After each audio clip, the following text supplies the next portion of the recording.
Hey guys, I have a heck of a find here that I wanted to show you.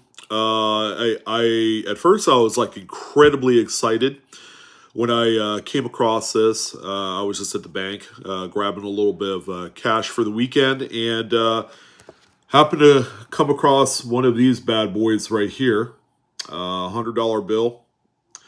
Always checking the note over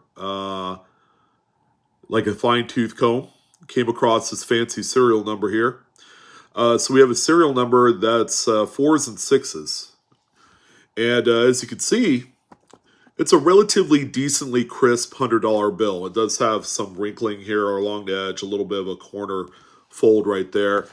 This would probably end up grading like AU if it was sent to like a PMG or PCGS currency.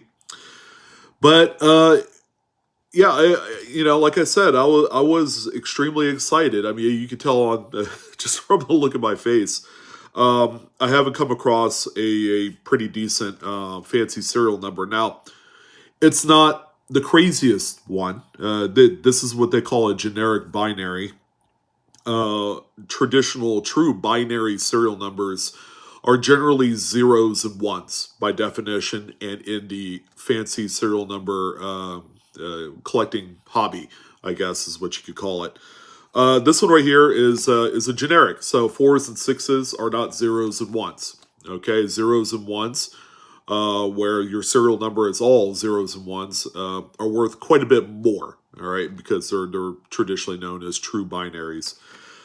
But here's the problem: it's $100 bill. It's an incredibly high denomination to come across a fancy serial number. So I'm kind of left with a little bit of a quandary on this one. What do I do with it?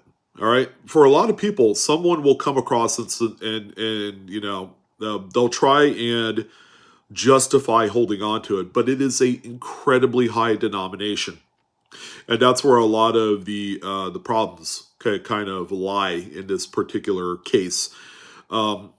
Is that if you were going to try and resell it, the amount of money that you get back for it isn't going to be nearly as robust or profitable as, say, if you found it on a $1 bill. Okay, so this one right here, this is what they call a repeater.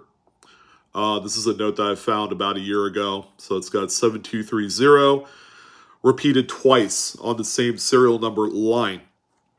Both of these notes are true, like fancy serial numbers. I didn't sugarcoat it with some make-believe terminology like trinary.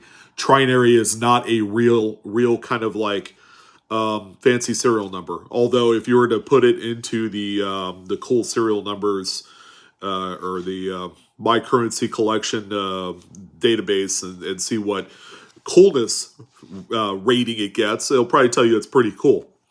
But in the real world of this hobby, collecting these notes, the best amount of profit is going to be your top tier fancy serial numbers.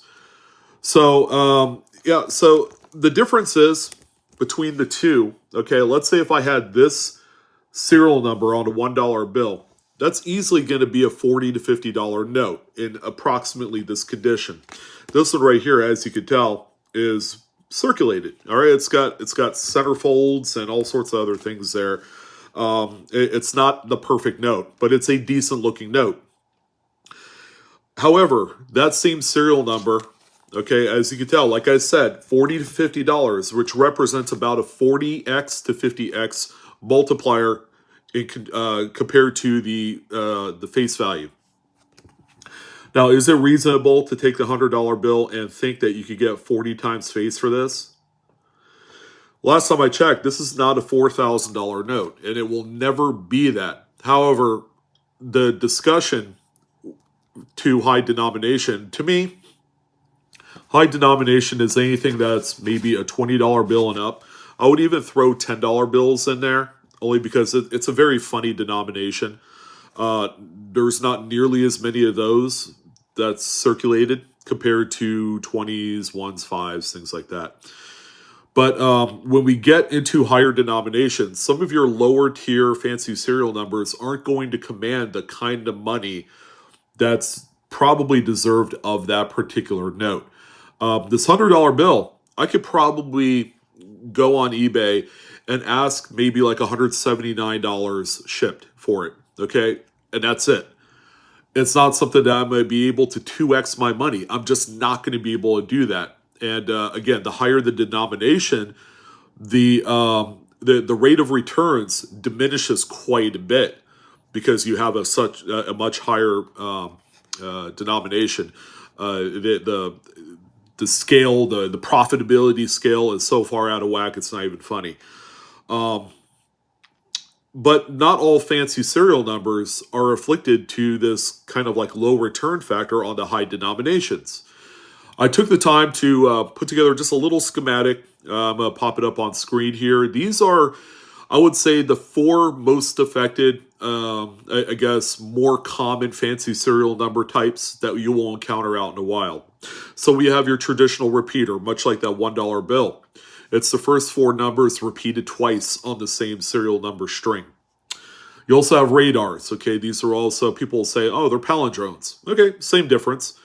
So it's the first four numbers repeated but mirrored on the second half of that serial number. And then finally we have that generic binary, which is any other two combination of numbers other than zeros and ones on that serial number string and nothing else.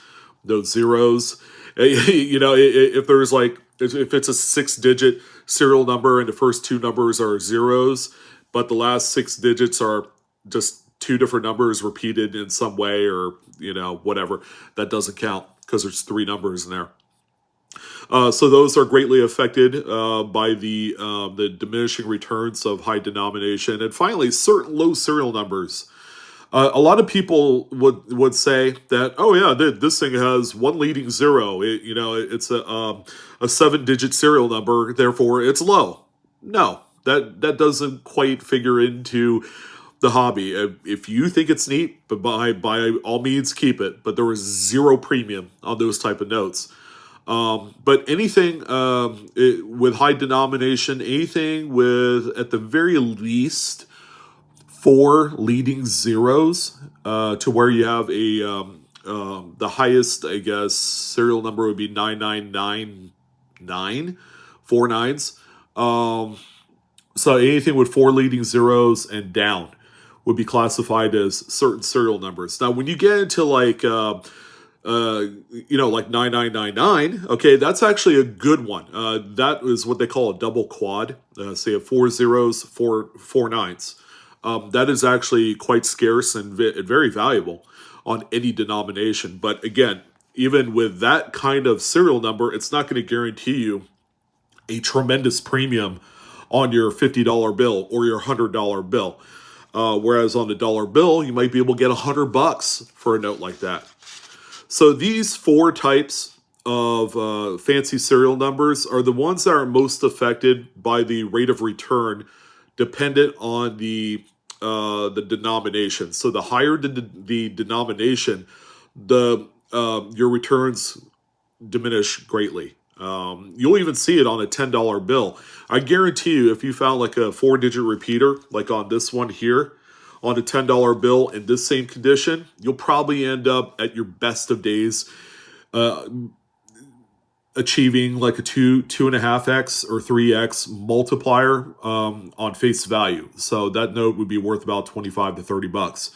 And then at that, you're really going to have to work hard because repeaters are a little bit more common out in the wild.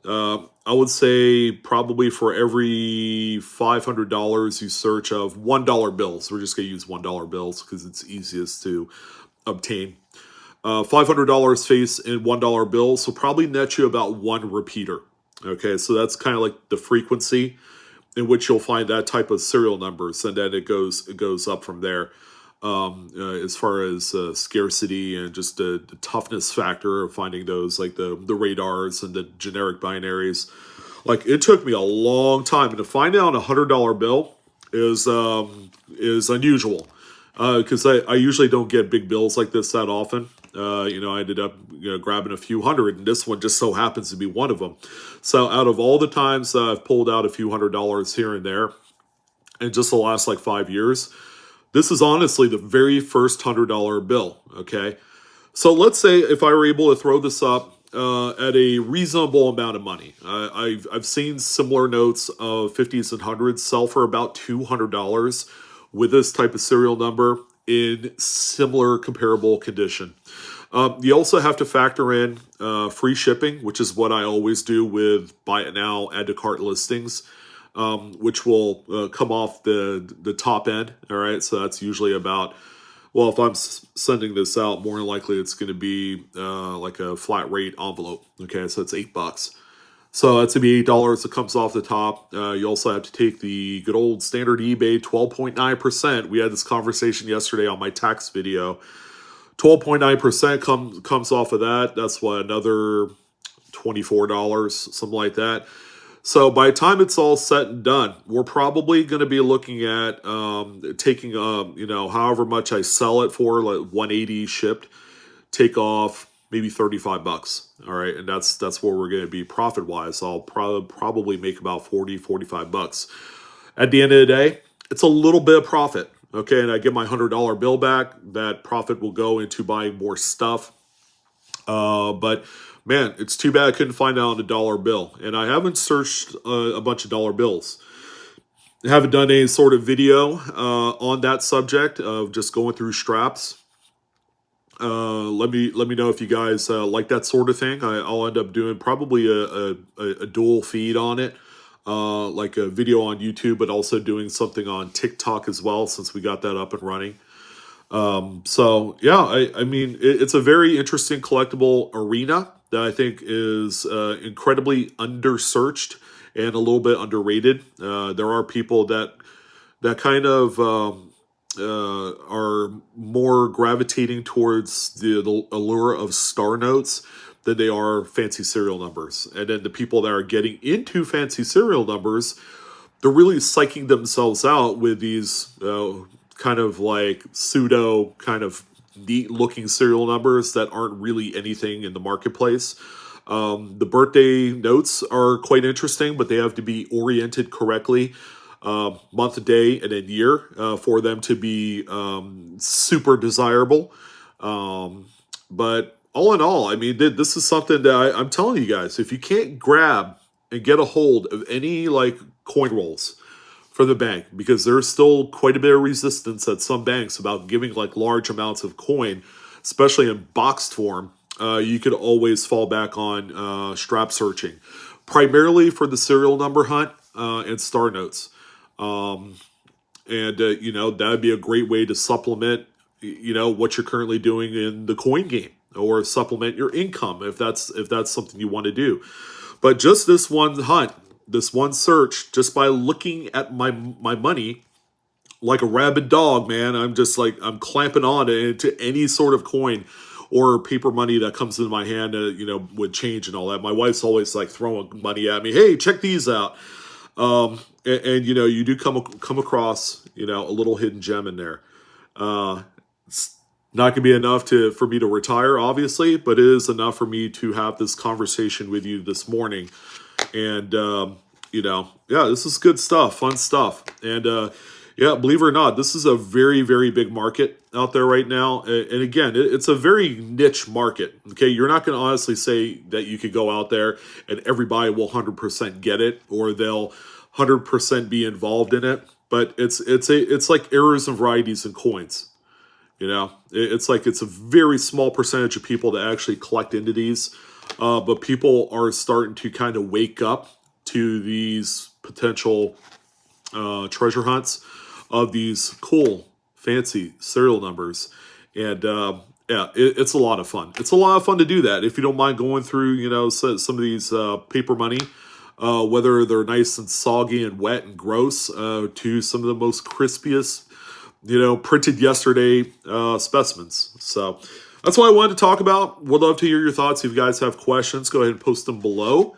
Or you could send us an email. We've been getting a lot of paper money questions here recently, a lot of star note questions. My email, or our email, because there's a panel of us, is info@livecoinqa.com. That's going to be the best way that you could reach us. Okay, you can reach me, you can reach Paula Bloom, you can reach Adam Chambers. We have a dedicated panel of people that will answer your questions. And yeah, just go ahead and shoot us some images and we'll go from there. But yeah, it sure was a lot of fun talking about this today.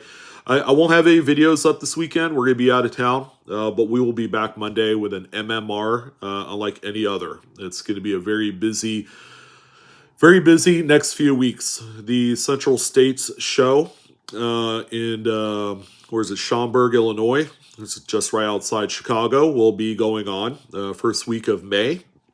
They will also have a Heritage Auctions but auction as well. Heritage also is hosting the incredible Fred Weinberg Error Coin Collection as well. So yeah, a lot of good stuff happening next few weeks before summer kicks off. Can't believe I'm even saying this. We're almost into May, and then summer will be here before you know it. Okay, will the coin and currency market continue to do this through the summer as more people head out to the beaches and, you know, grab their tan lines where they normally have their tie at?